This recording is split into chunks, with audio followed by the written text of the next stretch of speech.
വേറൊരു കാര്യം പൊതുവെയുള്ളൊരു കാര്യമാണ്.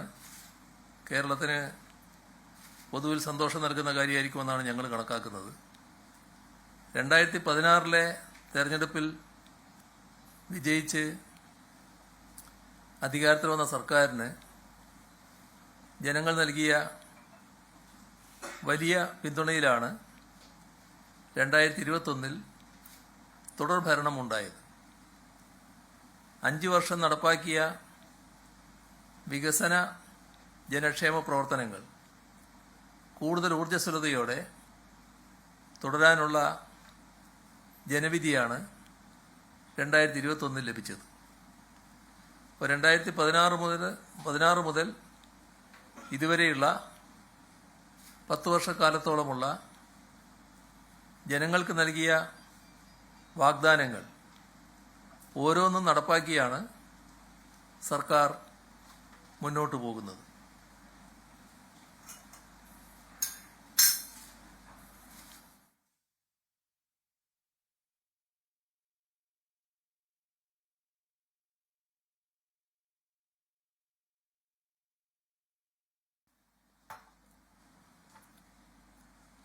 ഓരോ വർഷവും നടപ്പാക്കുന്ന കാര്യങ്ങൾ പ്രോഗ്രസ് റിപ്പോർട്ടായി ജനങ്ങൾക്ക് മുന്നിൽ അവതരിപ്പിക്കുന്ന നിലയാണ് സർക്കാർ സ്വീകരിച്ചിരുന്നത്. ഇത് രാജ്യത്ത് തന്നെ ഏറ്റവും സുതാര്യവും മാതൃകാപരവുമായ ഭരണ സമീപനമാണ് എന്ന് പൊതുവെ എല്ലാവരും അംഗീകരിച്ച കാര്യമാണ്. 2021 സർക്കാർ അധികാരത്തിൽ വന്നതിന് ശേഷം അതിദാരിദ്ര്യം പൂർണ്ണമായി നിർമ്മാർജ്ജനം ചെയ്യുക എന്ന വളരെ പ്രധാനപ്പെട്ട ലക്ഷ്യമാണ് അംഗീകരിച്ചത്. നേരത്തെ പറഞ്ഞു, ആ ലക്ഷ്യം പൂർത്തീകരിക്കാൻ നമുക്കായി. ഈ കേരളപ്പിറവി ദിനത്തിൽ നമ്മുടെ രാജ്യത്തെ ആദ്യത്തെ അതിദരിദ്രമുക്ത സംസ്ഥാനമായി ഔപചാരികമായി കേരളം ഉയർത്തപ്പെടുകയാണ്. ഇത് നമ്മൾ കാണേണ്ടത് രാജ്യത്തെ ഏക സംസ്ഥാനം എന്നുള്ളത് മാത്രമല്ല, ലോകത്ത് തന്നെ അപൂർവം പ്രദേശങ്ങൾ മാത്രമേ ഇത്തരത്തിൽ അതിദാരിദ്ര്യമുക്തമായതുള്ളൂ. അപ്പോൾ ആ പട്ടികയിലേക്ക് നമ്മുടെ സംസ്ഥാനം ഉയരുകയാണ്. സമൂഹത്തിൽ ഏറ്റവും കഷ്ടത അനുഭവിക്കുന്നവരുടെ കൈപിടിച്ചുയർത്തുക എന്ന മഹത്തായ ലക്ഷ്യമാണ് നാം നേടുന്നത്. ഇത് ലോകമാകെ അംഗീകരിക്കുന്ന കേരള മാതൃകയ്ക്ക് കൂടുതൽ തിളക്കം നൽകുന്ന നേട്ടമാണ്. കേന്ദ്ര സർക്കാർ സാമ്പത്തികമായി ഉപരോധം തീർത്ത് ഞെരിക്കാൻ ശ്രമിക്കുമ്പോഴും സംഘടിതമായ ഒട്ടേറെ വ്യാജ പ്രചാരണങ്ങളിലൂടെ വലതുപക്ഷ ശക്തികൾ സർക്കാരിനെ തകർക്കാൻ ശ്രമിക്കുമ്പോഴും അതിനെയെല്ലാം അതിജീവിച്ചാണ് ഈ നേട്ടങ്ങൾ നമുക്ക് കൈവരിക്കാൻ കഴിഞ്ഞിട്ടുള്ളത്.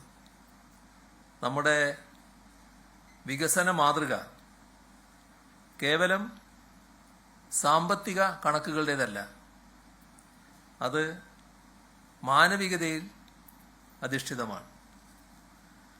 സർക്കാരിന് മുന്നിൽ പലതരത്തിലുണ്ടായ തടസ്സങ്ങൾ, പ്രതിസന്ധികൾ അതാകെ വിശദീകരിക്കാൻ ഈ അവസരം ഉപയോഗിക്കുന്നില്ല. പക്ഷേ അവയെല്ലാം മറികടന്ന് ജനങ്ങളുടെ ക്ഷേമം ഉറപ്പാക്കുന്നതിൽ സർക്കാർ പ്രതിജ്ഞാബദ്ധമായ നിലപാടാണ് സ്വീകരിച്ചിട്ടുള്ളത്.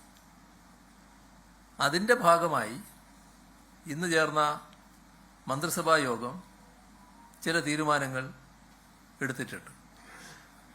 അതിൽ ഒന്നാമത്തേത് സ്ത്രീ സുരക്ഷയ്ക്ക് പുതിയ പദ്ധതി ആരംഭിക്കുന്നതാണ്.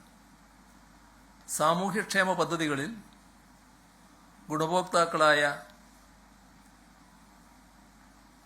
ഗുണഭോക്താക്കൾ അല്ലാത്ത ട്രാൻസ് വുമൺ അടക്കമുള്ള പാവപ്പെട്ട കുടുംബങ്ങളിലെ സ്ത്രീകൾക്ക് എല്ലാ മാസവും സാമ്പത്തിക സഹായം ഈ പദ്ധതിയിലൂടെ ഉറപ്പാക്കും.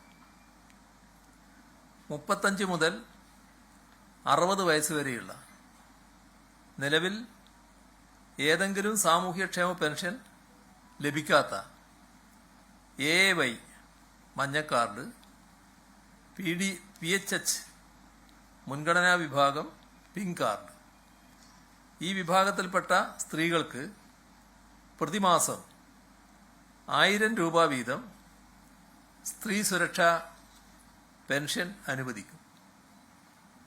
ഇത്രയും സ്ത്രീകൾക്ക് പ്രതിമാസം 1000 രൂപ വീതം സ്ത്രീ സുരക്ഷാ പെൻഷൻ അനുവദിക്കുമ്പോൾ 33,34,000 സ്ത്രീകൾ ഈ പദ്ധതിയുടെ ഗുണഭോക്താക്കളാകും എന്നാണ് കണക്കാക്കുന്നത്. പ്രതിവർഷം